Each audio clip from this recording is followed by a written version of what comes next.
What's up YouTube, I'm just another guy and welcome back to Gibraltar United. Sorry about the huge delay between this video and the previous video and videos on this channel. I had a little trouble recording recently, I don't really know why. Hopefully, I've given it a bash anyway, hopefully there is no problem because I was trying to solve the problem but nothing was improving. But anyway, that's off the screen stuff. With this Gibraltar United save, if you look onto the top right, you will notice the date is only the 27th of March. If you look down at the bottom, you'll see that only one result. Sorry about that, has passed since I last saw you, and that is an 11-0 victory against Man 62. So what possible reason could I have of coming back? Well, it is that we are now Gibraltar national team manager. Yes, we have now finally been given a job. As I expected, we had to wait for the UEFA Europa League qualifiers to finally come into play for us to be offered and given the job. So that's what we're doing today. We're going to be live commenting the first Gibraltar national team job match. Don't expect too many of these, maybe. I think I'll try and live com winnable games, obviously, but I felt the first one is important, so we'll do it. But let's talk about the group we've got in the qualifiers anyway, and talk about obviously the now next stage of this challenge and this save that we've got, which is us in charge of this national team. So Ukraine are the first opponents today, and they're in our group. We are in Group A of the European qualifiers. For those who don't know, Gibraltar United can't actually qualify for the World Cup because they are not recognised by UEFA. There are some African teams, I believe. There are some Oceania teams that have, and also even a European team, Crimea. Although Crimea can't compete in European nations, there's still a national team that compete in friendlies but aren't recognised by FIFA or UEFA. Gibraltar are the exception. They're recognised by UEFA but not recognised by FIFA. The only team right now, or the only national team anyway right now, to have that rule apply to them. So that we're very unique in that way, but it also means we've only got one really major competition to go for. I mean, there is the National Cup or National League, or whatever the other competition is for European teams, but that one's not really major. That one's not really got much history. This one, on the other hand, has a lot of history to it, so obviously we want to try and win this in the long run. Now, to start off, our group is Azerbaijan, Cyprus, Georgia, Portugal, and Ukraine. So we have we've got a pretty tough group. Obviously, I think you know who the front two runners are going to be, Portugal and Ukraine. Who finishes top and who finishes second, I'm not too sure. I'm not too sure what the teams are rated as. Let's have a little look at their qualification. Their world rankings. So Ukraine are 24th in the world. Portugal are probably above them. They're 4th in the world, so Portugal probably expected to finish top. We've got Georgia as well. Now, I'm not sure where Georgia are. They're 75th, so a pretty tough team as well. Cyprus are ranked 23rd, so an incredibly tough team. Of course, Cyprus normally gets some pretty good regens on this game. So yeah, we've got I underestimated Cyprus there. And the last team are Azerbaijan. So obviously we know who we want to be beating. We're only beating Azerbaijan, who for some God knows reason have got a Scottish bloke in charge of them. But yeah, obviously we know we're going to struggle in this competition. We're going to look for a few draws here or there. Ideally, we're going to look for a point. Let's put it that way, because I don't think the team or the national team has ever picked up a point in a European qualifier. As you see, the Nations League, which is a competition we also feature in, we don't do particularly well in there, but because we play some relatively easier nations or national teams, we sometimes get wins or draws in that competition. But the actual European qualifiers, as you can see by this, I'm going way back in history now. We have never, ever picked up a result in European qualifiers. So to me, that is the task at hand. That is the task that I've been given. I need to somehow, some way, try and get a point in these round of qualifying. Now, the national team itself is in a right state, but the main reason for that is because there are no particularly great Gibraltarian players. I mean, it says something when your best player in your national team is Amari. Now, for those you remember, obviously, Amari was actually a player in our squad. Now, he's been without his team now for for a full season pretty much, which means at the end of this season, it's most likely he will retire, which obviously isn't good for the national team because then we're missing out on a major player. But yeah, it says something when the best player in your team isn't actually from Gibraltar. I believe Amari is originally French born. He played for the Algerian youth level or youth team, and now he plays for Gibraltar. So yeah, French born, represented Algeria at the under-20s level, now plays for Gibraltar United. And I need to get out of saying that because I will have an instinct or an urge to say Gibraltar United. So sorry if I slip in a few times.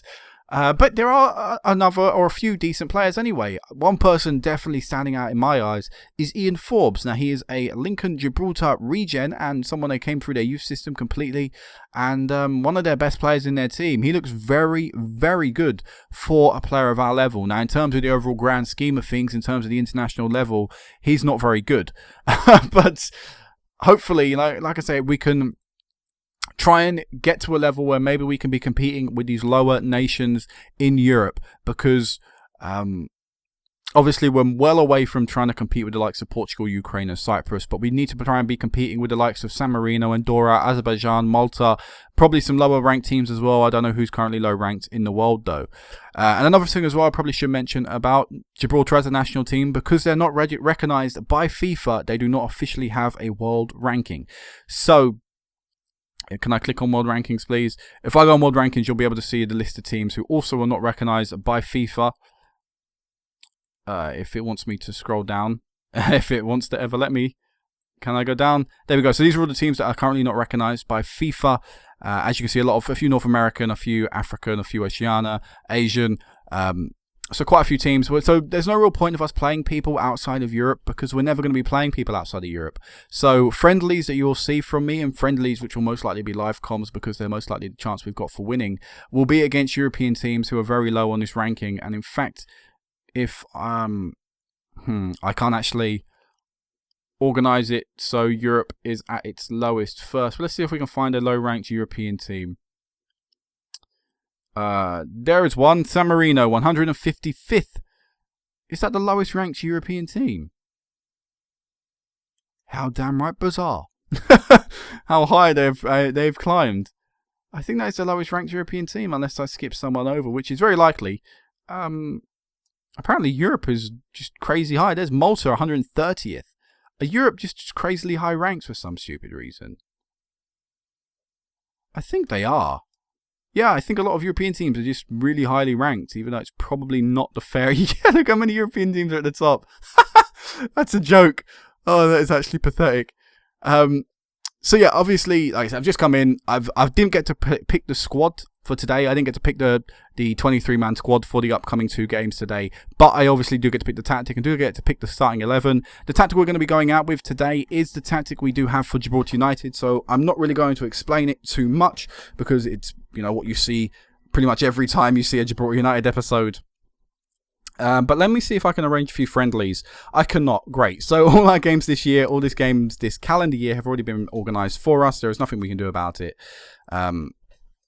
But what I may do is I may put a live cover of Azerbaijan in next video, and also do the end of season update. So I can try and mix the few in, try and get a few different update points maybe, with the help of this Gibraltar national team and with the help of some of the fixtures, you know. So that may be something you'll see in the future. A few more updates throughout the season because of the national team. But yeah, let's get into this game against Ukraine today. Obviously, we're expected to lose. I'm going to go out there, like I say, playing football. I don't want to lose sitting back and defending. We're going to go out there and actually see if we can play and give Ukraine an actual game, a run for their money. So apologies if this is laggy. This is the problem I've been facing. I don't think the frame rate is too great for my recording, although I'll keep an eye on it. Obviously, you won't see the frame rate, but there's a frame rate counter up in the corner for me. If it gets too laggy, I'll drop it down to 2D. If it gets too laggy as a whole, I don't really know what to do apart from apologise. But let me continue. And I picked the team with tactical style that gives us the best chance of winning, and I picked the team that gives us the best chance of winning. And yes, I've noticed instantly that it looks very, very laggy, guys. I haven't actually appointed any staff members here. And so quality, I don't really know who's good for doing this tactical stuff, so I'll just get this guy to do it, but hopefully I can appoint my own staff soon. I'll do my own team talk myself, and I'll calmly tell people that your underdogs here, go out, nobody expects to win, go out there and play without any pressure on you. Hopefully that will get a reaction that's relatively positive. And you know what, the frame rate's looking pretty decent on 3D, so we'll keep it on 3D for now. But there we go, the first ever game we're in charge of the Gibraltar national team. As I say that, the frame rate does drop a little bit. We'll drop it down to 2D for today. Apologies for that, but I say I'd rather have a pretty smooth video if I can, because like I said, the frame rate's been inconsistent, and that's been the problem I've been facing and why I haven't been recording. But it's currently 0-0. We've lasted 13 minutes, which isn't too bad, as Ukraine get themselves a chance early on and we're able to live through the scare. I wonder if we still play our... No, yeah, of course, we play our games at Europa Point. I was thinking maybe we still play in Portugal, then I remembered. Obviously, we built a new stadium for that. That's where we play European games sometimes. So yeah, Gibraltar do actually play that. We do actually play our games in Gibraltar, basically, which the national team currently can't say for themselves. But as I say that, look at that. We've reached the end of the first half and it's 0-0. Get in there, lads. You know what? That has been a very good first half. Well, not very. It's been a good first half, let's say that. So I'm going to calmly tell people, you know what? Keep going out there. You can still win tonight. Let's see if that gives them any sort of passion or belief. I'm going to change the striker because he's looking a little bit tired. And we'll bring Joe Rowley on. Bear in mind that a lot of these people are still semi-professional. In fact, I think majority of them are semi-professional. I'm not sure if Lincoln are professional. I can't remember. But basically, a lot of these guys will get very tired near the end of the game. As Billy Jones with a fantastic save now, just at the start of this second half. Keeping it at 0-0. If we can get this game at 0-0, I will happily take that as a very, very successful game. And in fact, it will be a historical game in Gibraltar's history in terms of the national team. But we've still got a long way to go. And as you can see, Ukraine have got themselves another highlight. They're on the attack down that left-hand side. We're unable to get the tackle in. They get a cross in. And Billy Jones with a fantastic save. But I don't really know what happened. Let's have a look at this highlight in 3D on slow motion. I think what he did is he saved it, but obviously he was on the floor, didn't get up in time, and the attacker was able to come in. Very poor marking from the defence. No one even paying attention or even taking care of their far posts. You know, they just allowed a run at the far post. Jones with a brilliant save first time. Like I said, just didn't get up in time. In real life, obviously, he would have pounced on the ball, not have stood up and gone to pick up the ball as the game did. But hey, it's a 3D match ending. So 1-0 down, yet to have a shot in this game. I would expect us to finish the game without a shot. We're going to make a change, though, because we do, of course, have another game coming up. So I want to keep fitness as high as possible. We'll just make this change, another change to the attacking half of the pitch, and see what we can do. Joe Rowley has not done too badly since coming on either. Almari, our best player. Billy Jones, who is, I believe, an ex-player of ours. Let me just check that quickly.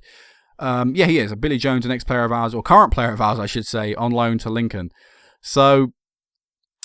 yes, we are probably going to lose this game, but it is a deserved loss.